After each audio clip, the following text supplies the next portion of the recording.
আসলে জুলাই যে আন্দোলন, এটা জুলাইতে শুরু হয় নাই, এটা দীর্ঘ 17 বছর আগে শুরু হয়েছে।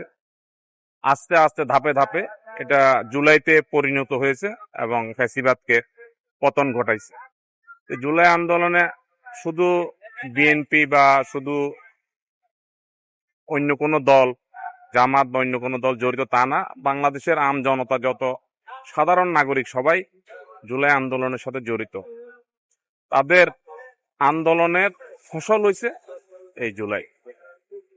তাদের এই ফেসিবাদের প্রতিবাদ করার যে রেজাল্ট, সেটাই হয়েছে এই জুলাই।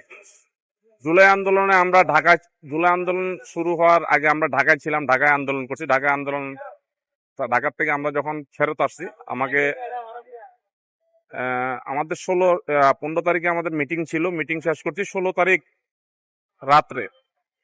রাত্রে আমাকে আমার ব্যবসা প্রতিষ্ঠান থেকে সাদা পোশাকধারী 4 জন আমাকে ধরে নিয়ে যায় এবং আমার সাথে আমাদের বিএনপির সাংগঠনিক সম্পাদক রেজাউল, তারপরে সহসাধারণ সম্পাদক জসিম এবং কৃষক দলের বর্তমান আহ্বায়ক আলমগীর ভাইকেও তুলে নিয়ে আসে পুলিশ।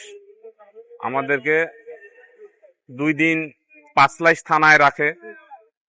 এরপর সেখানে আমাদেরকে 3টা মামলা, মার্ডার মামলা সহ 3টা মামলা দিয়ে আমাদেরকে জেলে প্রেরণ করে। আমি জেলে দেখছি অনেক ছেলে, ক্লাস 8 এর ছেলে, ক্লাস 9 এর ছেলেদেরকে দেখছি জেলখানায়, যারা এই জুলাই আন্দোলনে যাদেরকে অ্যারেস্ট করা হয়েছিল।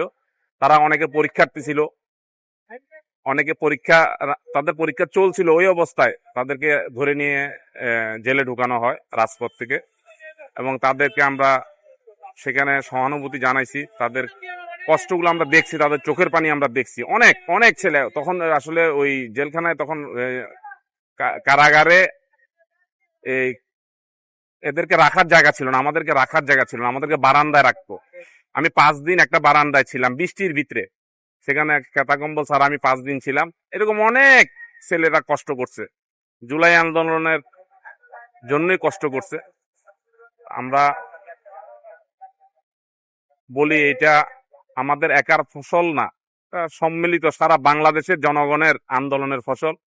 আমরা জুলাই যারা মারা গেছে শহীদদেরকে, তাদের স্মৃতির প্রতি, তাদের রুহের প্রতি মাগফিরাত কামনা করি। যারা কষ্ট পাইছে, আমাদের মতো জেলে গেছে বা যারা রাজপথে আহত হয়েছে, তাদের প্রতি সহানুভূতি জানাই। এবং এই আন্দোলন হয়তোবা ভবিষ্যতেও যদি কোনো সময় কোনো সরকার স্বৈরাচারের দিকে ধাবিত হয়, আমরা আবার দেখব। এই বলে আমি আমার বক্তব্য শেষ করছি। বাংলাদেশ জিন্দাবাদ।